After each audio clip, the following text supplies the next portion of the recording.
माहितीये, फक्त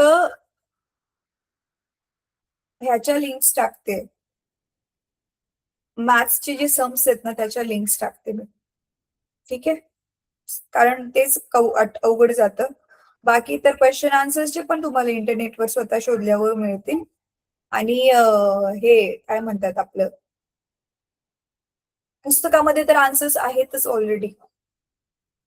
ठीक आहे, तर मी थांबा आता तुमच्या ग्रुपमध्ये ही लिंक टाकते. मुलींनो, तुमचा जो प्राईम बुक वाला ग्रुप आहे ना, मी तिथे पण टाकते थोड्या वेळानंतर ना. ठीक आहे, चला मी 11चा आपला ग्रुप आहे त्याच्यामध्ये टाकलं ते लिंक. मग आता तुम्ही बघून सॉल्व्ह करू शकता. तुमचा जो प्राईम बुकचा ग्रुप आहे तो पण त्याच्यामध्ये पण टाकला. चला आता लेटेस्ट कंटिन्यू. आपण नवीन वाला चॅप्टर चालू केलेला होता. कोण सांगेल चॅप्टरचं नाव काय होतं? कोणतं चॅप्टर आपण चालू केलं का?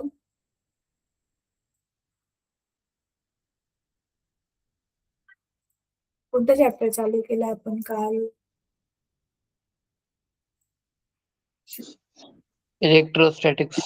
Yes, electrostatics. चला क्विकली आता मला सांगा, इलेक्ट्रो आणि स्टॅटिक्स दोन शब्दांपासून बनलेला हा शब्द, याचा मीनिंग काय आहे? लवकर लवकर सांगा.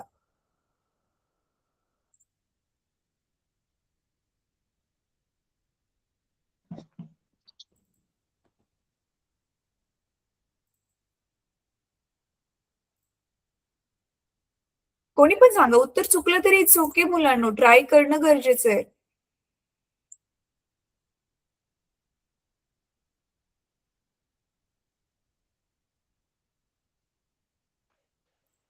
स्टॅटिक एनर्जी म्हणजे स्टॅटिक इलेक्ट्रिसिटी म्हणून. हा, स्टॅटिक म्हणजे काय?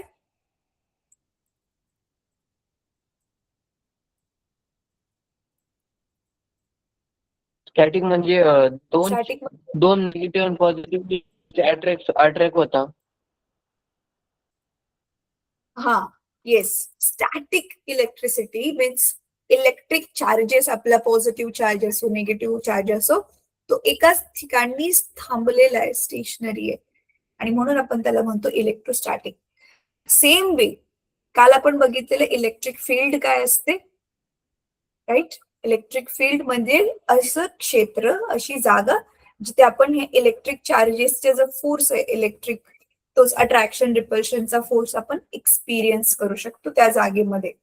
So that is what is electric field. आणि त्याच्यानंतर आपण काय बघितलेलं होतं, आपण पाहिलेलं होतं इलेक्ट्रिक पोटेन्शियल.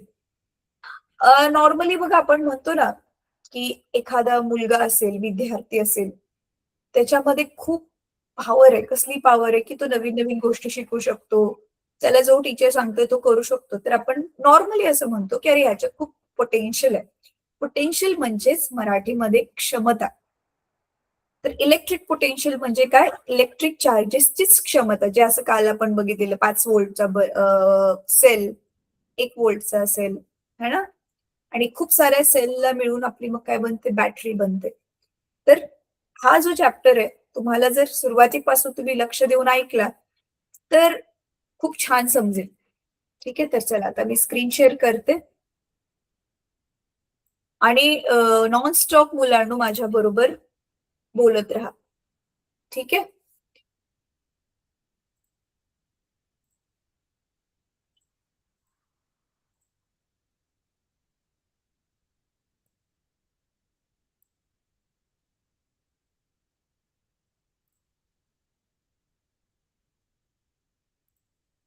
बघा. तर यात आपलं टेक्स्टबुक हा इलेक्ट्रोस्टॅटिक्स चॅप्टर आपण स्टार्ट केलेला आहे.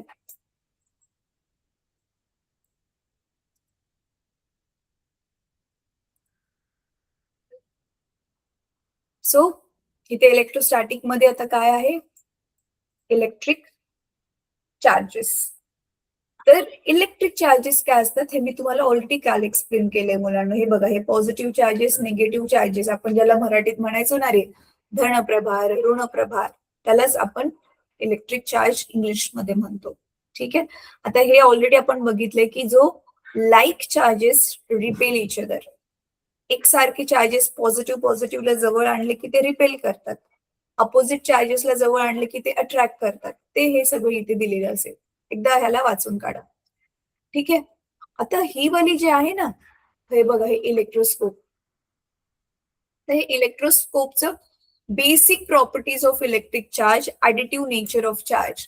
आता ह्याचा अर्थ काय आहे हे मी तुम्हाला एक्सप्लेन करते. खरं तर माहितीये मुलांनो, हा वाला जो दिलाय ना गोल्ड लिफ इलेक्ट्रोस्कोप वगैरे, a charge body attracts and repels in a conductor depending on the whether the charge on the body is positive or negative. हे सगळं जे आहे आपण 8वी पासून डिटेल मध्ये शिकलोय. जी सीबीएसई बोर्डाची मुलं आहेत ना, त्यांना तर ही इलेक्ट्रोस्कोपची डायग्राम पण आहे त्यांच्या पुस्तकामध्ये. बहुतेक स्टेट बोर्ड वाल्यांनी ती नाहीये म्हणून ह्याच्यामध्ये जरा थोडंसं डिटेल दिलेलं आहे. तर आता मी तुम्हाला ह्याचं बेसिक्स सांगते. ठीक आहे. मी स्टॉप शेअर करते. मला सांगा, नीट ऐका हा मुलांनो, जे काल आपण बघितलेलं होतं की आपण एक कंगवा घेतला, ड्राय हेअरवर घासला आणि मग तो काय करत होता, छोटे छोटे जो पीसेस ऑफ पेपर आहेत, कागदाचे जे छोटे छोटे तुकडे, त्याला तो अट्रॅक्ट करत होता. आता ह्या प्रोसेसमध्ये नक्की काय होतंय ते आता मी तुम्हाला एक्सप्लेन करणार आहे. ठीक आहे. आणि मला तुमच्याकडून मग नॉनस्टॉप बोलणं हवंय, तुमचं आन्सर्स हवेत. मी विचारत जाणार, जे तुम्हाला माहितीये तेच मी विचारणार आहे. तुम्हाला जस्ट अनम्यूट करून बोलायचंय. ठीक आहे. तुमच्या तिघांच्या पण बॅकग्राऊंड मध्ये जर अजिबात म्हणजे गोंधळ नसेल, नॉईस नसेल, तर तुम्ही माईक थ्रू आउट आपला क्लास चालू ठेवला तरी चालेल, मला काही प्रॉब्लेम नाही.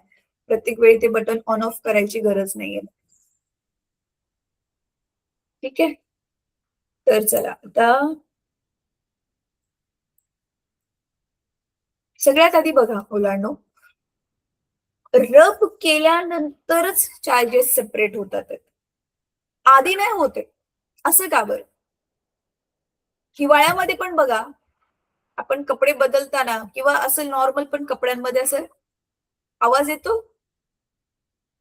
कधी कधी अंधारामध्ये ते कपडे घासले गेले तर स्पार्क पण दिसतो, लाईटीचा स्पार्क निघतो तसं. हे कोणी कोणी ऑब्झर्व केलंय? कोणी कोणी हे ऑब्झर्व केलंय? हा अनुभव केलाय तुम्ही मुलांना तुमच्या दैनंदिन जीवनात? Okay, great. राईट. तर आता नक्की काय होतं मुलांना, ज्यावेळी दोन वस्तू घासल्या जातात त्यावेळी बघा, आपला कुठला पण ऍटम घ्या, आपला कुठला पण ऍटम, ऍटम म्हणजे माहितीये ना, कोणता पण अणू घ्या. तर सपोज आता मी एक वस्तू घेतलीये, ही कुठली तरी अशी एक वस्तू घेतलीये, काही पण, आणि त्या वस्तूमध्ये तुम्हाला माहितीये, जर ही वस्तू जर स्थायू असेल, सॉलिड असेल, तर ह्याच्यामधले हे जे ऍटम्स आहेत, हे अणू आहेत, एकदम असे जवळ जवळ जवळ जवळ चिटकून असतात. राईट. आता ऍटमचं जर स्ट्रक्चर आपण बघितलं, तर हे तुम्ही केमिस्ट्रीमध्ये ऑलरेडी शिकला. ऍटमचं जर झूम करून मोठं करून आपण बघितलं, तर ऍटमच्या सेंटरमध्ये काय असतात? प्रोटॉन्स असतात आणि न्यूट्रॉन्स असतात. बरोबर आहे. प्रोटॉन्सचा चार्ज पॉझिटिव्ह असतो, न्यूट्रॉन्स जे आहेत ते चार्ज लेस असतात, म्हणजे त्यांच्यावर कोणताच जो आहे तो प्रभार नसतो. प्रोटॉन्सवर धन प्रभार असतो. आणि तुम्हाला ऑलरेडी माहितीये, ह्याच्याच आजूबाजूला कोण फिरते असं कक्षेमध्ये? कोण फिरते? इलेक्ट्रॉन्स फिरतात. Yes or no? हे स्ट्रक्चर तुम्ही बघितले? कोणी कोणी हे स्ट्रक्चर बघितले ऍटमचं? ऍटमचं हे स्ट्रक्चर पाहिले तुम्ही? बघितलेलं. ओके. सो आता ज्यावेळी मुलांनो आपण ही वाली वस्तू समजा एका कुठल्या तरी वस्तूवरती अशी घासतोय तिला, आता घासल्यामुळे काय होतं? घासल्यामुळे हीट निर्माण होते. Heat is a form of energy. मग होतं काय? ही जी गरमी आहे ना, मग हे ह्या प्रत्येक ऍटमच्या, खास करून हे बाहेरच्या कक्षेमध्ये म्हणजे आउटर शेल्स मध्ये, हे जे इलेक्ट्रॉन गोल गोल फिरतात ना, ती हीट एनर्जी ऍब्झॉर्ब करून घेतात, म्हणजे ही हीट ती शोषून घेतात असं घासताना. आणि मग काय होतं? त्यांची स्वतःची एनर्जी लेवल वाढते. यांच्या जवळ जेवढी पण जूल मध्ये एनर्जी होती आता ती खूप वाढते आणि मग काय होतं, जसं बघा एखादी धाग्याने तुम्ही गोल गोल गोल गोल फास्ट फास्ट फास्ट फास्ट फिरवत गेला, एका पॉइंटला काय होतं, ते दगडाची एनर्जी एवढी जास्त होते की दगड तो धाग्यावरती प्रेशर टाकतो आणि तो धागा तुटतो आणि तो दगड लांब जाऊन पडतो, असं होतं. तसंच सेम टू सेम मग हे जे इलेक्ट्रॉन्स आहेत, ही ती हीट एनर्जी ऍब्झॉर्ब करतात, शोषून घेतात, त्यांची एनर्जी वाढते आणि मग हे कक्षेच्या डायरेक्ट बाहेरच निघून येतात आणि मग ते बनतात फ्री इलेक्ट्रॉन्स. काय बनतात ते? Free electrons. येस, गर्ल्स तुम्ही पण आन्सर द्या. म्हणजेच आता समजा, आता हा आपला गोल्ड आहे ना, आपलं सोनं आहे, सोन्याचा एकदम पातळसा पत्रा आहे, म्हणजे एकदम पातळशी फॉईल आहे, जशी अल्युमिनियम फॉईल असते तशी ही सोन्याची फॉईल आहे. एवढी असं पॉसिबल नाही, पण आपण इमॅजिन करतोय की तिला एवढी एवढी एवढी पातळ बनवले की आता तिच्या एका थरामध्ये, एका लेअर मध्ये फक्त जसं की एक एकच ऍटम आहे. आता ह्याला आपण घासलं कशावरती तरी, त्याच्यामुळे मग काय झालं, हे शेवटच्या कक्षांमध्ये जे इलेक्ट्रॉन फिरत होते, हे असे इथे जे इलेक्ट्रॉन असे फिरत होते, त्याच्यातले काही इलेक्ट्रॉन बाहेर आले. हे असे बाहेर आले आणि पूर्ण ह्या मग आता ते कुठल्या पण ऍटमच्या भोवती गोल गोल गोल गोल न फिरता ते आता काय करायला लागले, आपल्या मनाने कुठे पण फिरायला लागले त्या पूर्ण पत्र्याच्या आतमध्ये. Are you getting my point? Yes. कशामुळे असं झालं? Yes. त्याला घासल्यामुळे ते इलेक्ट्रॉन फ्री बनले आणि आता ते मोशन करायला लागले. इथे पण सिमिलर तसंच काहीतरी होतंय. घासल्यामुळे हे जे आउटर शेल मधले जे इलेक्ट्रॉन असतात ना, ते फ्री होतात आणि मग ते फ्री झालेले इलेक्ट्रॉन आपण घासणं चालूच आहे ना, मग एका बॉडीवरचे हे जे इलेक्ट्रॉन आहे ते दुसऱ्या बॉडीला जाऊन चिटकतात. कळते तुम्हाला? हे इलेक्ट्रॉन ह्याच्यावरून जाऊन इथे दुसऱ्या बॉडीला जाऊन हे चिटकले. त्याच्यामुळे आता इलेक्ट्रॉन वरती कोणता चार्ज आहे? इलेक्ट्रॉन पॉझिटिव्ह आहेत की निगेटिव्ह आहेत? नावापूरच्या गर्ल्स तुम्ही सांगा. निगेटिव्ह. येस. तर मग इथले इलेक्ट्रॉन, इथला जो निगेटिव्ह चार्ज आहे तो इकडे आला, म्हणजे ह्याच्याकडे जेवढे इलेक्ट्रॉन आले तेवढा निगेटिव्ह चार्ज ह्याच्याकडे एक्स्ट्रा झाला. तुम्हाला ऑलरेडी माहिती आहे ना, आपला ऍटम काय आहे, इलेक्ट्रिकली न्यूट्रल आहे. ऍटम इज इलेक्ट्रिकली न्यूट्रल म्हणजे काय, आपला जो अणू आहे तो प्रभार रहित आहे, बरोबर आहे. त्याच्यावर ना धन प्रभार आहे ना ऋण प्रभार आहे. असं का बर? कारण ह्याच्याकडे जेवढे प्रोटॉन असतात तेवढेच इलेक्ट्रॉन असतात. धनप्रभारित प्रोटॉनची संख्या जेवढी असते तेवढीच ऋणप्रभारित इलेक्ट्रॉनची संख्या असते, बरोबर आहे. पण मग त्यावेळी तो जो वस्तू आहे, म्हणजे जी वस्तू खूप साऱ्या अणूंनी बनले, जिला आपण दुसऱ्या वस्तूवर घासतोय, मग त्या प्रोसेसमध्ये काय होतंय, एकतर इलेक्ट्रॉन बाहेर निघाले आणि शिवाय दुसरं काय होतंय, एका वस्तूवरून ते दुसऱ्या वस्तूकडे इलेक्ट्रॉन पास झाले. मग त्याच्यामुळे मग काय होतं मुलांनो, समजा ही पहिली वाली वस्तूकडे सुरुवातीला 10 प्रोटॉन होते, 10 इलेक्ट्रॉन होते, पण हे घासल्यामुळे काय झाले, इकडचे समजा 5 इलेक्ट्रॉन एक्स्ट्रा ह्याच्याकडे आले, बरोबर आहे. इकडे ह्याच्याकडे 5 एक्स्ट्रा इलेक्ट्रॉन आले, म्हणजे इथले 5 इलेक्ट्रॉन वजा झाले, कमी झाले, हो की नाही, कळतंय. मग ह्या 5 इलेक्ट्रॉनला एक्स्ट्रा 5 इलेक्ट्रॉन आल्यामुळे इथे 5 अंकाने निगेटिव्ह चार्ज वाढला, बरोबर आहे. आणि इथे 5 अंकाने निगेटिव्ह चार्ज काय झाला, कमी झाला. आणि त्याच्यामुळे मग काय होईल, प्रोटॉनला बॅलन्स करायला इथे इलेक्ट्रॉन कमी पडतात, म्हणजे ज्या वस्तूवरून इलेक्ट्रॉन जातात ती वस्तू आता काय बनेल, positively charge body. Yes or no? जी इलेक्ट्रॉन देईल ती वस्तू पॉझिटिव्हली चार्ज बनते आणि जी वस्तू इलेक्ट्रॉनला घेते तिच्याकडे इलेक्ट्रॉन्स आधीच्या इलेक्ट्रॉन्सच्या तुलनेत जास्त वाढतात, so it becomes negatively charge body. कळतंय? म्हणून बघा, तुम्हाला एक प्रयोग होता की तुम्ही ना असे 2 फुगे घेतले आणि ते जे 2 फुगे आहेत ते प्लास्टिकवर, आपलं नॉर्मल प्लास्टिकवर घासले आणि त्या 2 फुग्यांना तुम्ही ना चिटकवायचा प्रयत्न केला तर दोघांवर सेम चार्ज लाईक चार्जेस आल्यामुळे ते एकमेकांपासून लांब पळतात. आणि ह्याच्या बिलकुल उलट, एक फुगा प्लास्टिकवर घासला आणि फुगा काहीतरी उलन क्लोथवर घासला तर एक पॉझिटिव्ह बनला एक निगेटिव्ह बनला आणि मग असे दोन, एक पॉझिटिव्ह निगेटिव्ह वाला फुगा जवळ आणला की ते दोघांना एकमेकांना अट्रॅक्ट करतात. अशी एक्सपेरिमेंट तुमच्या पुस्तकामध्ये ऑलरेडी काही सीबीएसईच्या बोर्डच्या पुस्तकामध्ये वगैरे दिलेल्या होत्या. तुम्ही स्वतः पण हे ट्राय करून बघू शकता. सिंपल साधे प्रयोग आहेत. कोणाचा बर्थडे वगैरे असल्यावर तर काही ठिकाणी फुगे मागवतातच ना. ते घ्यायचा फुगा, एकाला घासायचं उलन वरती, एकाला घासायचं प्लास्टिक वरती आणि बघायचं ते एकमेकांना खरंच चिटकतात आहेत की नाही. मुलांनो, थांबा हा, मी स्टॉप शेअर करते. मला एक विचारायचं होतं.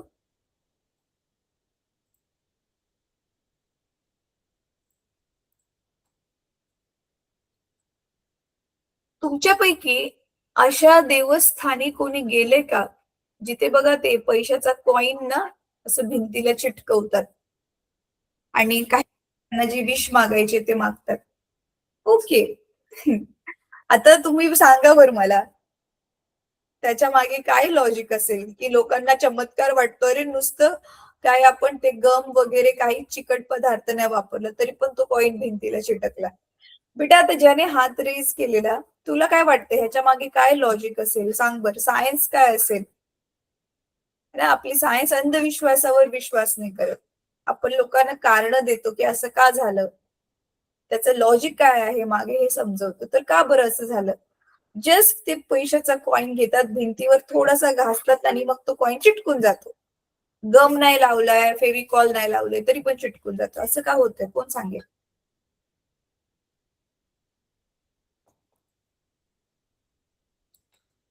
आता जस्ट मी एक्सप्लेन केलं. कोण सांगेल? लवकर लवकर सांगा मुलांना.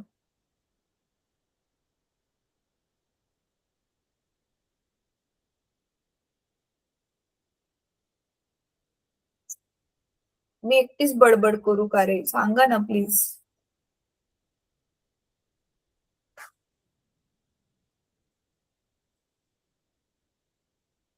गर्ल्स उत्तर चुकलं तरी पण चालेल, काहीतरी अनम्यूट करून बोला लवकर. नावापुरच्या गर्ल्स.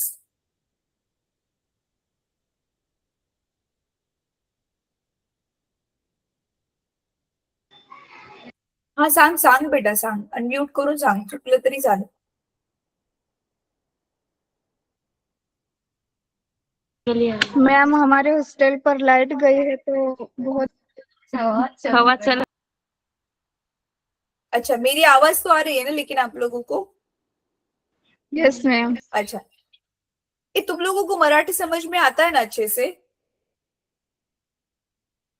हो। अच्छा, तुम्ही माझ्याशी हिंदीतून बोलताय ना म्हणून मला डाऊट झाला. बघा, तो कॉइन ज्यावेळी तो घासतोय ना कोणता पण माणूस, तर तुम्ही स्वतःच बघितलंय थोडीशी हीट निर्माण होणार. त्याच्यामुळे मग एका वस्तूवरचे जे इलेक्ट्रॉन्स आहेत ते दुसऱ्या वस्तूवर जाणार. मग एक बॉडी पॉझिटिव्हली चार्ज बनते, दुसरी निगेटिव्हली चार्ज बनते. मग positive negative like unlike charges attract each other. मग ते एकमेकांना चिटकून बसतात.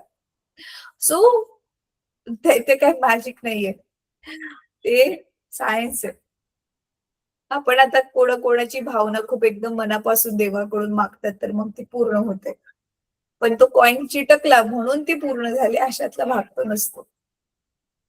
कोणाकोणाला हे पटतंय हात वर करा की हा आम्ही जे एक्सप्लेनेशन दिले ते खरंच करेक्ट आहे, असंच होत असेल. फक्त ओमला, गर्ल्स तुम्हाला काय वाटते की ते कॉइन चिटकतं भिंतीला खरंच चमत्कार आहे? नाही ना, सायन्स आहे त्याच्या मागे काही चमत्कार वगैरे नाहीये. चला, आता मी तुम्हाला एक्सप्लेन करणार आहे की एक वस्तू आहे जी चार्ज नाहीये, म्हणजे आपला नॉर्मल न्यूट्रल ऍटम आहे, अणू आहे, साधा सुद्धा अणू आहे. पण त्याच्या जवळ जर मी चार्ज बॉडी घेऊन गेली तर मात्र जो आहे तो त्याच्यावरती चार्ज येतोय, तो त्याला अट्रॅक्ट करायला लागला. म्हणजे मला काय म्हणायचं बघा, मी सांगते.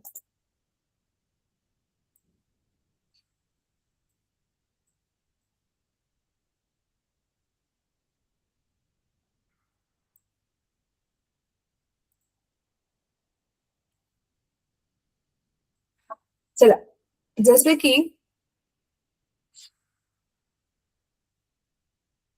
नीट बघा हा मुलांनो, काय होते,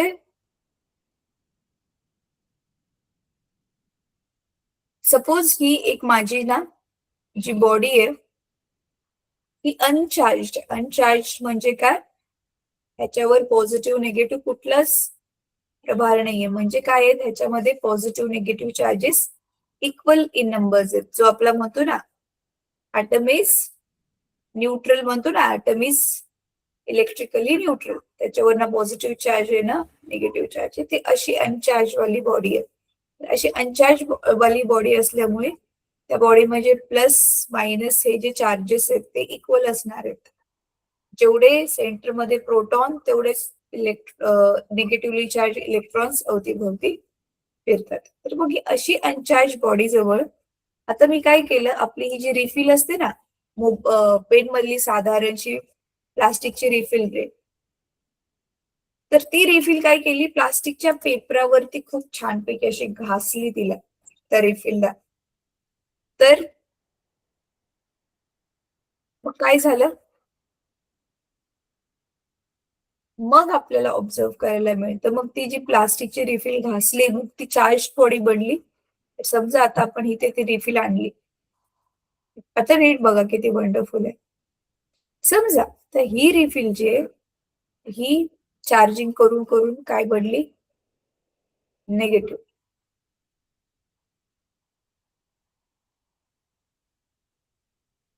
आणि मग ही वस्तू आता न्यूट्रल वस्तूच्या जवळ आणली, तर न्यूट्रल वस्तू बरोबर चार्ज वस्तूचं तसं काही इंटरॅक्शन नाही व्हायला पाहिजे.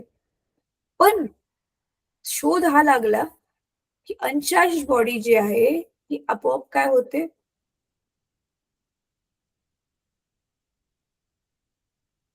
अट्रॅक्ट होते चार्ज बॉडीकडे. असं का बरं होत असेल, कोण सांगेल मला. ह्याच्यावर कुठलाच चार्ज नाहीये, ना पॉझिटिव्ह आहे ना निगेटिव्ह आहे. तरी पण जो रॉड आहे हे मला याच्यावरती एक समान चार्ज निगेटिव्ह चार्ज आहे.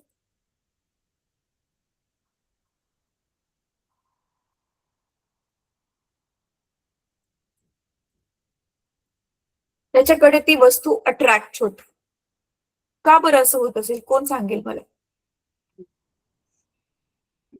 कारण की रॉड मध्ये त्याच्या अपोजिट म्हणजे स्टेबल चार्ज नसेल कोणते तरी, म्हणजे एक नसेल, म्हणजे जास्ती कमी जास्ती असतील चार्ज म्हणून अट्रॅक्ट होत असं.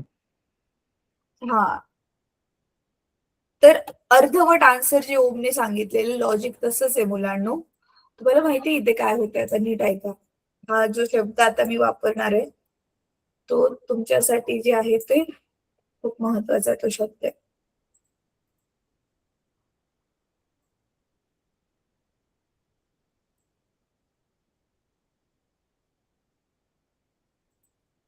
बघा आता इथे काय होतंय नक्की. तर एक सेकंड हा मुलांनो, एक सेकंड थांबा, एक सेकंड मी आले, दरवाजावर कोणीतरी आहे, एक सेकंड.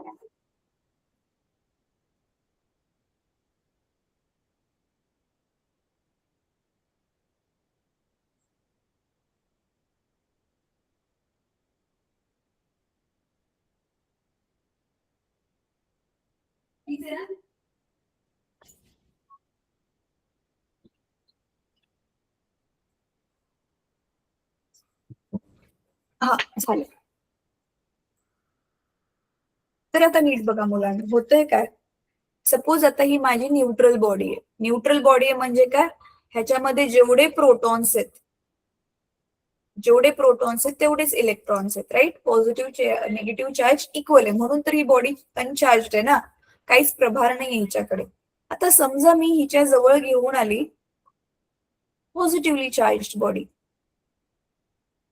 मग होतं काय, आता ह्या बॉडीवरती दोन्ही पण चार्ज आहे, पॉझिटिव्ह पण आणि निगेटिव्ह पण आहे. न्यूट्रल असलं तरी इक्वल आहेत ना. मग ही ते पॉझिटिव्ह चार्ज काय करतो ना, ह्या बॉडी मधला निगेटिव्हली चार्ज इलेक्ट्रॉनला स्वतःकडे अट्रॅक्ट करतो. म्हणजे हे जे आधी प्लस मायनस चार्जेस मिक्स होते त्याच्यातले वरच्या बाजूला निगेटिव्ह चार्ज असा वरती येतो, कारण प्लस वाल्या चार्जने कशाला अट्रॅक्ट केलं स्वतःकडे, कशाला घेतलं, निगेटिव्ह चार्ज. आणि मग प्लस वाला चार्ज जो आहे तो लांब जातो रिपेल होऊन. कळतंय तुम्हाला? पॉझिटिव्ह चार्जच्या प्रभावामुळे निगेटिव्ह चार्ज वर येतोय आणि पॉझिटिव्ह चार्ज खाली जातोय. आणि मग अगेन मग हा प्लस आणि मायनस चार्ज एकमेकांना अट्रॅक्ट करणार आणि मग काय होतं, ह्या दोन्ही बॉडी एकमेकांना चिटकून जातात. आणि ह्याला काय म्हणतात माहितीये? ह्याला काय म्हणतात? इथे आपण काय करतोय, चार्जला ना इंड्यूस करतोय. चार्जला इंड्यूस करतोय म्हणजे हा चार्ज जो सेपरेट होतात ना, निगेटिव्ह वरती येतोय, खाली पॉझिटिव्ह जातोय आणि त्याच्यामुळे मग त्याच्यामध्ये जे अट्रॅक्शन निर्माण होतोय. तर ती जी प्रोसेस आहे ना, त्याला चार्जेस इंड्युस्ड असं म्हणतात. आता मग ही सेम प्रिन्सिपल वरती इलेक्ट्रोस्कोप नावाचं यंत्र काम करतं. आता मायक्रोस्कोप ऐकले तुम्ही, म्हणसाल मॅम आम्ही मायक्रोस्कोप आणले, ऐकले, इलेक्ट्रोस्कोप काय? कोणी कोणी इलेक्ट्रोस्कोप शब्द पहिल्यांदा ऐकलाय, आधी ऐकलेला नाही असं कोण कोण आहे? ओमनी नाही ऐकलं. अजून अजून कोणी नाही ऐकला इलेक्ट्रोस्कोप शब्द?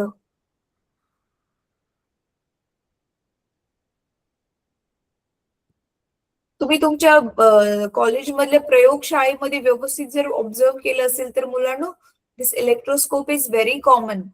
कदाचित तुमच्याच कॉलेजच्या लॅबमध्येही असेल इलेक्ट्रोस्कोप. ट्राय करा इफ पॉसिबल बघण्याचा.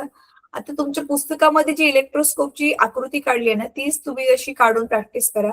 पण मी जी तुम्हाला आता आकृती दाखवणार आहे ती पण करेक्ट डायग्राम आहे, पण थोडी सोप्या पद्धतीने काढलेली डायग्राम आहे. तर बघा, इलेक्ट्रोस्कोप काय असतं? एक मिनिट. ही अशी ना एक भरणी असते मुलांना काचेची. अजून पण वेगवेगळ्या मेथड आहेत, पण मला जी माहिती आहे ती सोपीवाली मेथड मी तुम्हाला ती दाखवते. ही काचेची भरणी आहे. आता ह्याच्यामध्ये काय करतात ना, एक असं रबर वालं ना झाकण त्याला बसवतात आणि इथे त्याला असतात दोन होल्स.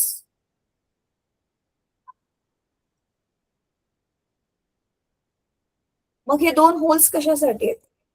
तर नीट बघा, सॉरी दोन नाही, एकच होल असतं. येस, एकच होल असतं आणि त्या होल मधून की नाही मुलांनो, एक असा रॉड बाहेर काढलेला असतो आणि त्या रॉडच्या एंडलाच हे दोन पातळशी सोन्याची पानं असतात आणि इथे जी असते ती वरती एक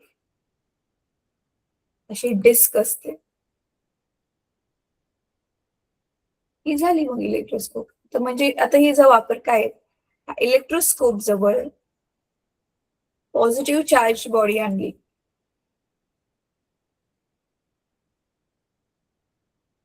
काय होईल? सेम मगाशी सांगितलं तेच होतं. ही जी डिस्क मध्ये जो निगेटिव्ह चार्ज येतो ह्याच्याकडे अट्रॅक्ट होतो.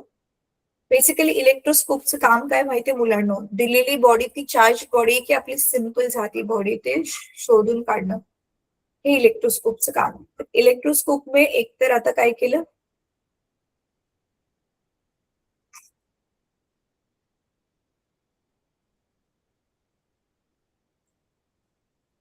काय केलं आता इलेक्ट्रोस्कोपने मुलांना? हा जो पॉझिटिव्ह चार्जेस जसं ह्याच्या जवळ येईल तर हा जी आपली मेटल डिस्क आहे ह्याच्यामध्ये जे कॉम्बिनेशन होतं प्लस मायनसचं, तर आता पॉझिटिव्ह चार्जमुळे मगाशी झालं सेम तसंच, तर निगेटिव्ह चार्ज पण वरती येईल. हा बघा, निगेटिव्ह चार्ज पण आता वरती येईल आणि मग त्याच्यामुळे काय होईल, राहायला सगळा पॉझिटिव्ह चार्ज. पॉझिटिव्ह चार्ज आहे ना तो खाली आणि खालच्या पोर्शन मध्ये मग जमा होतो आणि खूप फास्ट प्रक्रिया होत असते आणि लगेच टाइम निघून जायला किती वेळ लागते. तर तर ही पॉझिटिव्ह चार्ज मग काय होतं ना, खालपर्यंत ट्रॅव्हल होतो, ह्या लीफ पर्यंत येतो. मग पुढे काय होतं, ह्या लीफला मग आता समजतं की दोघांकडे पण निगेटिव्ह चार्ज आला. सो मग काय खूप केलं जातं, हा निगेटिव्ह चार्ज जो आहे तो नकोय, कारण निगेटिव्ह नंबर खालचं जातानाच दर्शवतो ना, वरती जातानाच रेअरली दर्शवतो, की उंच उंच जाण्यासाठी, भरारी घेण्यासाठी हे असं आहे. मग काय होतं, निगेटिव्ह चार्ज वर जमा झाला तर खालचा जो मग हा पॉझिटिव्ह चार्ज आहे हा वाला, हा इथे येतो, पानांमध्ये येतो. हे पण एकदम पातळशी गोल लीफ वाली पानं असतात, खूप खूप पातळ. तर इकडे येतो हा, आणि मग काय होतं, मग एक बाजूला आहे लेफ्ट, एका बाजूला आहे राईट, आणि मग लाईक चार्जेस आले.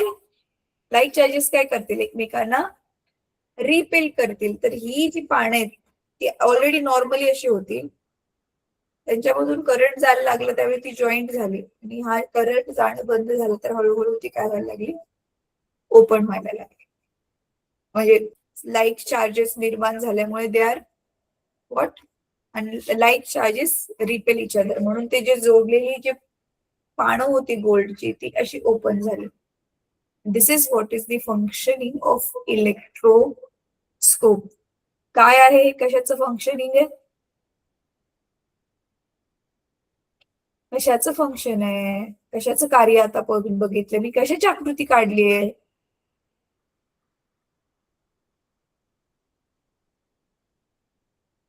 नाही माहिती.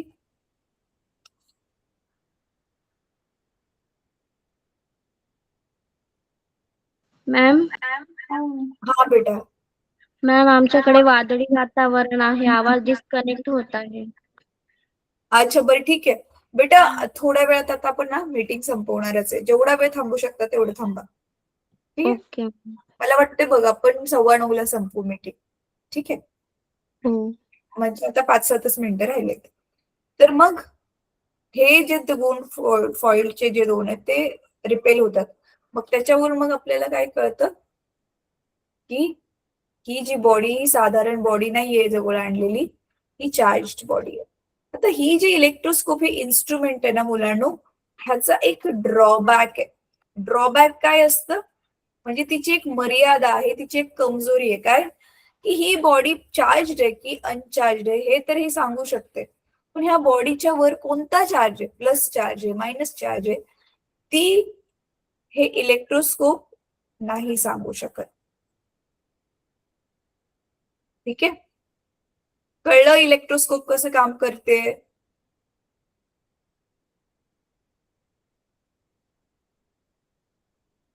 कळलं, म्हणून हात हात वर केलाय का बेटा.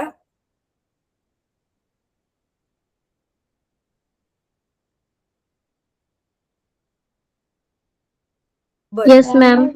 ओके बेटा, ठीक आहे. मुलांना प्लीज तुम्ही आन्सर देत राहा, नाहीतर मला काहीच कळणार नाही की काय चाललंय. चला आता परत एकदा टेक्स्टबुक मध्ये बघूयात की आता कुठला टॉपिक आपला झालाय आणि कुठला आपला राहिलाय. एक मिनिट.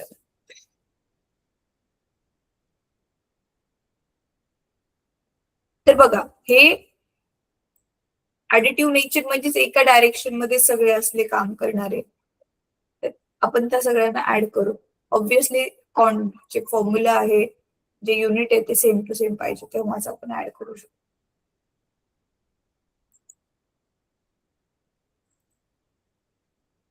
आता पुढे बघा, बेसिक प्रॉपर्टीज. अच्छा ठीक आहे, थांबा वरती बघूयात. वरती त्या फिगर्स दिलेल्या आहेत.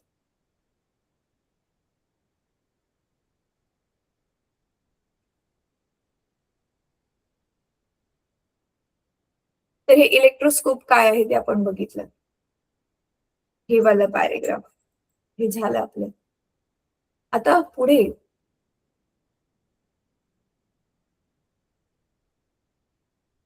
हे दिसते आता क्वांटायझेशन ऑफ चार्ज, हे आता आपण बघणार आहोत. आज ते शिकवून पूर्ण नाही होणार. अच्छा ठीक आहे, हे बेसिक प्रॉपर्टीज जे आहे ते आधी आपण बघूया. मुलांनो, खास करून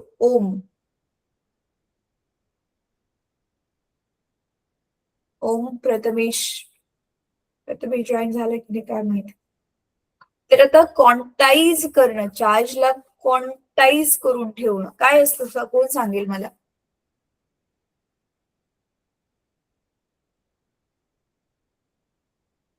सांगा मुलांना. क्वांटाईज माहिती? क्वांटाईज म्हणजे सगळ्यांपासून सेपरेट करून ठेवलं. तसे हे दोन्ही वर्ड्स वेगवेगळे आहेत, पण तुमच्या लक्षात राहावं म्हणून मी तुम्हाला सांगते. हे कोरोनामध्ये तुम्हाला माहिती आहे ना, सगळ्यांना क्वारंटाईन, सगळ्यांना म्हणजे जे लांबून इकडून तिकडून आलेत, सगळ्यांना जे अधिकारी आहेत, उच्च अधिकारी, त्यांना काय वाटायचं की ह्यांच्यामध्ये काय नसावं, कोरोनाचा व्हायरस तर नाही घेऊन आलेत अजून लोक पसरवण्यासाठी. म्हणून काय केलं जायचं, काही दिवस त्यांना कशामध्ये ठेवायचे मुलींना? क्वारंटाईन केलं जायचं त्यांना 10 दिवस 15 दिवस, हो की नाही? येस. तर मग हा जो 10 ते 15 दिवसाचा टाइम होता, तर असंच सिमिलर टाइम हा म्हणजे मी हे म्हणत होते की इथे कसं ह्याला क्वांटाईज करून ठेवलं, सेपरेट करून ठेवलं, ह्या लोकांना बाकीच्यांशी कट ऑफ केला. तसंच इलेक्ट्रिक चार्जेसचं क्वांटायझेशन म्हणजे काय, आपले हे प्रोटॉन आहेत, इलेक्ट्रॉन आहेत, ह्याला कुठल्या पण ऍटमचा पार्ट न बनवता त्याला सेपरेटली बाहेर काढणं आणि त्याला समजून घेणं, त्याचा अभ्यास करणं. प्रॅक्टिकली ते जसं की पॉसिबल नाहीये. तर मग काय करतात, जर चार्जला क्वांटाईजच नाही करू शकत आपण, त्याला सेपरेटच नाही काढू शकत, तर मग काय करतात नक्की, हे तुम्ही नेक्स्ट क्लासमध्ये जे आहे ते वाचून यायचं. तर बघा बऱ्याच मुलांनी टाकलंय की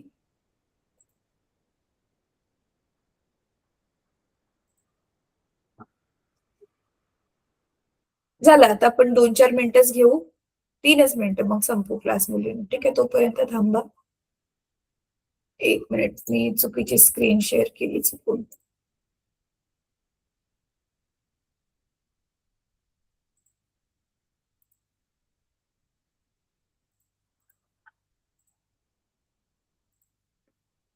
हा, आता हे जे आपण डिस्कस करत होतो ना, की एक तर आहे इलेक्ट्रोस्कोपचे कामाचे, हे 2 पॉइंट जरा बघून घेऊया हे काय होते ते.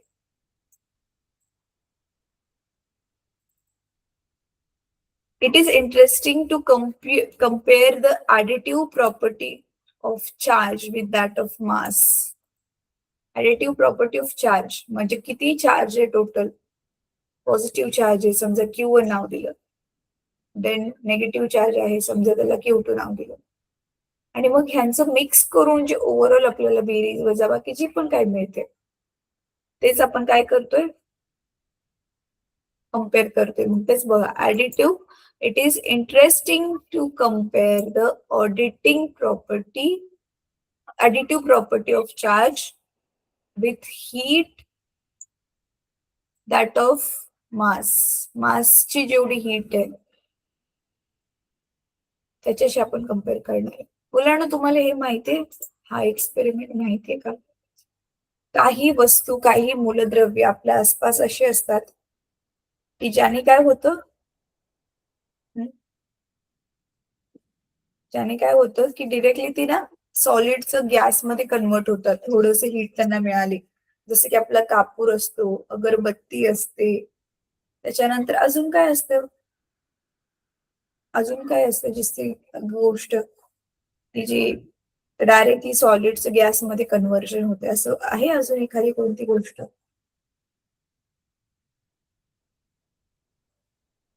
ह्याचा थोडा अभ्यास करा हा मुलांना, नंतर नंतर हे विसरून जाल, कारण आता एवढ्या बेसिक्स तर तुम्हाला माहितीच पाहिजे.